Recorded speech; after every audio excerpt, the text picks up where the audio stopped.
Kitab ini berjudul Tawthirul Lughatil Arabiyyah fi Nusantara. Ya, artinya nusantarisasi bahasa Arab, memperbaharui keterampilan bahasa. Jadi kitab ini punya maksud untuk menjaga eksistensi bahasa Arab di Indonesia, yang merupakan tugas utama para ilmuwan sebelum para praktisi. Indonesia sebagai negara muslim terbesar di dunia telah memerankan bahasa Arab sebagai subkultur keagamaan sejak masuknya Islam ke Nusantara 12 abad yang lalu. Wajar jika nusantarisasi bahasa Arab ini perlu dilakukan dengan memperhatikan akar persoalan disorientasi pembelajaran bahasa Arab di dunia pendidikan selama ini.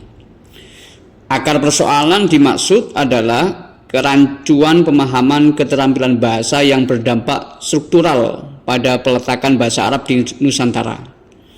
Oleh karena itu, ada jalan terjal yang harus ditempuh oleh para akademisi di dunia pendidikan dengan keberanian mereka untuk memperbaharui konsep keterampilan bahasa.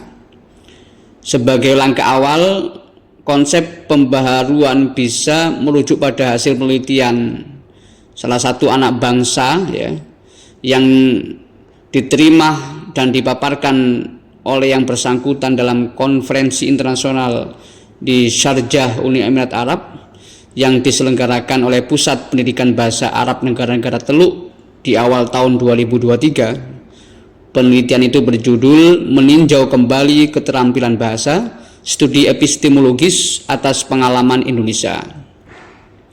Sebenarnya pemikiran bahasa Arab ini bukan hanya sebagai tawaran realistis, melainkan juga pijakan awal bagi setiap terobosan baru pembelajaran bahasa yang mengalami disorientasi. Apa itu belajar bahasa? Bukan untuk berbahasa, melainkan untuk menerjemah, membaca atau menulis. Terlebih dalam menjawab tantangan digitalisasi yang menghilangkan sekat dan jarak antara negara satu dengan yang lain, bahasa pengantar sangatlah dibutuhkan. Dalam konteks ini, bahasa Arab adalah bahasa yang paling terdampak. Umat Islam perlu merubah cara pandang mereka terhadap bahasa Arab yang sebelumnya dipandang parsial dan sepotong-potong atau identik bahasa kitab dan ritual menjadi lebih menyeluruh dan utuh. Jadi penjernihan cara pandang dan penyegaran konsep ini perlu dilakukan demi menjaga watak bahasa dan pembelajarannya, memenuhi logika berpikir man ta'allama lughah takallama bitilkal lughah. Orang yang belajar bahasa berbicara dengan bahasa itu. Logika berpikir berbahasa adalah bersuara atau berbicara. Dalam logika praktek yang sangat sederhana, jika mudah ditemukan kampung Inggris di Indonesia, kenapa sulit ditemukan kampung Arab? Ini pertanyaan yang akrab atau mendasar di telinga kita. Sudah saatnya umat Islam ini didampingi dengan data dan dibekali bahasa agar bisa terlibat dan mewarnai peradaban global. Di era digital saat ini, bahasa Arab tidak hanya menarik bagi penguatan solidaritas keislaman, melainkan juga bagi solidaritas kemanusiaan. Bahasa Arab bukan identitas Arab atau milik orang Arab, melainkan identitas keislaman dan kemanusiaan, sebagaimana Al-Quran mengatakan bahwa dirinya adalah petunjuk bagi manusia, bukan hanya bagi umat Islam. Jadi bahasa Arab sudah tidak lagi relevan dipandang dengan kacamata tradisional yang mengabaikan bahasa sebagai bahasa, atau kacamata orientalis yang melokalisir bahasa Arab di negara-negara non-Arab sebagai bahasa agama. Padahal Islam mencakup agama dan peradaban mencakup pendidikan humanis, keadilan ekonomi dan materi ekonomi. Pendidikan humanis, keadilan ekonomi dan materi mencakup pendidikan humanis, keadilan hukum dan materi ekonomi. Jadi ada orientalis Prancis, Henri Roussel, mengaku bahwa agar pendidikan di Prancis berkembang, sebaiknya bahasa Arab dijadikan sebagai bahasa kedua agar pelajar Prancis belajar kedalaman berpikir dari bahasa Arab. Jika Prancis dipandang perlu ada bahasa Arab sebagai bahasa kedua pendidikan, Lantas bagaimana dengan Indonesia yang merupakan mayoritas muslim ini? Selain bahasa Arab merupakan bahasa agama yang mengikat Indonesia, bahasa Arab merupakan bahasa ekonomi yang digunakan oleh 22 negara Arab, termasuk negara Arab yang nilai tukar mata uangnya berada pada urutan tertinggi di dunia. Ya, sebut saja dinar Kuwait, dinar Bahrain, real Oman, dinar Jordania. Ini bisa mengungguli ya pound sterling Inggris, euro Eropa, dan dolar Amerika Serikat. Ya, mata uang Barat ini justru berada di bawah nilai tukar mata uang negara-negara Arab tersebut. Tidak hanya pekerja migran yang perlu menaruh perhatian terhadap bahasa Arab sebagai upaya meningkatkan profesionalisme, para diplomat juga perlu mempraktekkan bahasa Arab sebagaimana diplomasi yang dilakukan oleh Amerika Serikat atau Tiongkok ya dengan negara-negara Arab.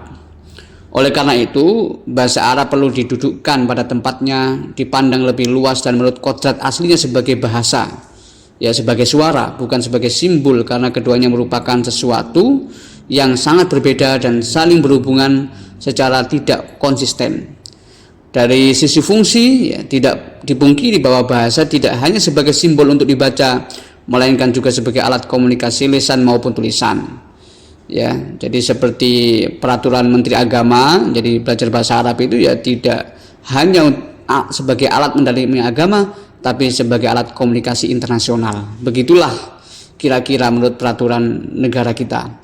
Namun dari sisi hakikat atau entitas suara, bahasa tidak seyogyanya diperlakukan secara tidak konsisten, yaitu sebagai simbol sehingga melanggengkan fenomena disorientasi pendidikan bahasa Arab di Indonesia. Ya, seorang akademisi asal Suriah, Dr. Muayyad Mujaddami, dan sejumlah dosen di Khartoum International Institute for Arabic Language ya, yang ikut hadir dalam sebuah seminar mengomentari tawaran penulis kitab ini sebagai pemikiran yang brilian dan logika yang kokoh. Sebelumnya kontributor linguistik Liga Arab asal Sudan, Prof. Yusuf Khalifah Babikar, ya, memberikan komentar bahwa gagasan pembaruan keterampilan bahasa yang digunakan pijakan konsep disertasi penulis ini sebagai gagasan brilian dan orisinal, namun butuh waktu lama untuk bisa diterima. Penulis mengaku bahwa dirinya terinspirasi oleh peneliti, ya, terinspirasi untuk meneliti inkonsistensi keterampilan bahasa selama ini yang ada 4 itu terinspirasi oleh dosennya Profesor Saidul Fiddarain, ya, guru besar ilmu nahwu di YIN Sunan Ampel Surabaya, ketika bimbingan skripsi. Ya, beliau meminta fotokopi naskah dari penulis setelah membaca rujukan berisi penilaian definisi bahasa linguis Arab Ibnu Jinni, ya, yang mana definisi itu merupakan definisi tertua dan terpopuler di dunia timur dan barat. Ya, bahasa menurut Ibnu Jinni adalah suara yang digunakan oleh suatu kaum untuk mengungkapkan maksud mereka. Aswatun yu'abbiru biha kullu qaumin an awradihim. Ini dalam kitabnya Khosois. Ya, definisi ini kemudian menjadi akar pemikiran pembaruan keterampilan bahasa dan mendapat sorotan pusat pendidikan bahasa Arab negara-negara Teluk.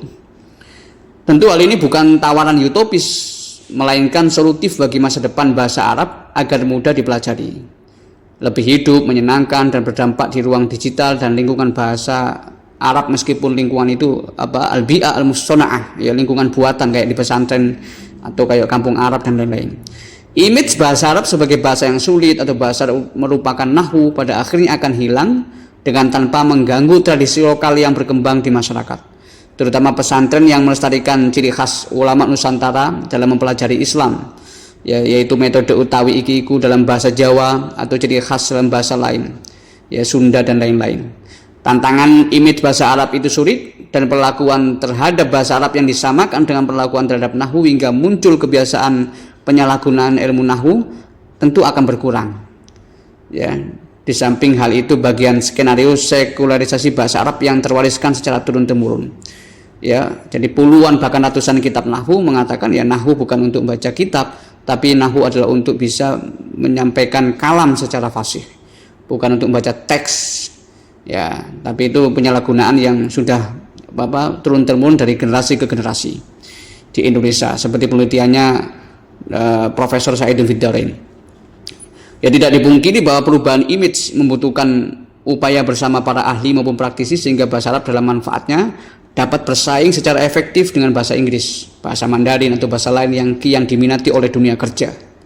Lebih dari itu, penguatan eksistensi bahasa Arab diharapkan dapat mengantarkan umat Islam bisa ikut andil dalam membangun ekonomi berkelanjutan bersama negara-negara Arab. Bahkan dunia internasional secara dakwah secara global ya dapat dimaksimalkan dengan menjaga karakter Islam lokal sebagaimana jargon nusantarisasi bahasa Arab, bukan mengarabkan Nusantara. Ini dua kata yang berbeda ya, bertolak belakang. Berdasarkan adanya kesenjangan tersebut ya, generasi umat Islam milenial dari pelajar, praktisi ya, di dunia pendidikan, ekonomi maupun politik perlu bersinergi dalam program-program pembekalan dan pengembangan bahasa Arab sebagai bentuk respon strategis dan taktis di samping sebagai atensi memperjuangkan syiar agama Islam. Upaya konkret apapun tidak akan berjalan efektif, bahkan akan terjerumus pada disorientasi pembelajaran bahasa Arab jika tidak ada pembaruan cara pandang keterampilan bahasa Arab itu sendiri. Bukti nyata disorientasi adalah orang belajar bahasa Arab justru keluar dan setidaknya mengabaikan kodrat ya, dan definisi bahasa sebagai komunikasi suara. Kesalahan memandang bahasa dalam hal ini ya berdampak struktural pada kesalahan memandang keterampilan bahasa, kemudian salah memandang kurikulum, kemudian salah memandang metodologi pembelajaran. Ya, tentu ini adalah logika sehat dan jauh dari penyakit cacat nalar yang tentu akan berdampak status quo ya terhadap bagi berkembangnya masalah pendidikan bahasa Arab di Indonesia. Ya, ini perlu diselesaikan akar persoalan tersebut dengan memperbarui konsep atau cara pandang terhadap keterampilan bahasa itu sendiri.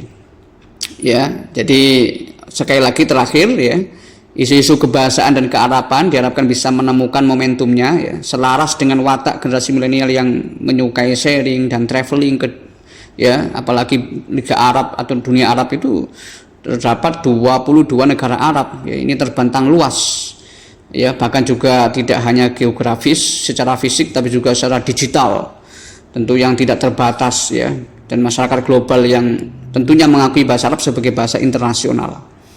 Tentu jika paradigma ini digunakan akan mendukung penguatan motivasi belajar bahasa Arab sebagai bahasa internasional, di samping berguna untuk menyikapi ledakan informasi, penguatan jaringan ekonomi, solidaritas sosial, dan komunikasi lintas negara di sosial media yang setidaknya bisa menambah wawasan global dan pemahaman yang multikultural.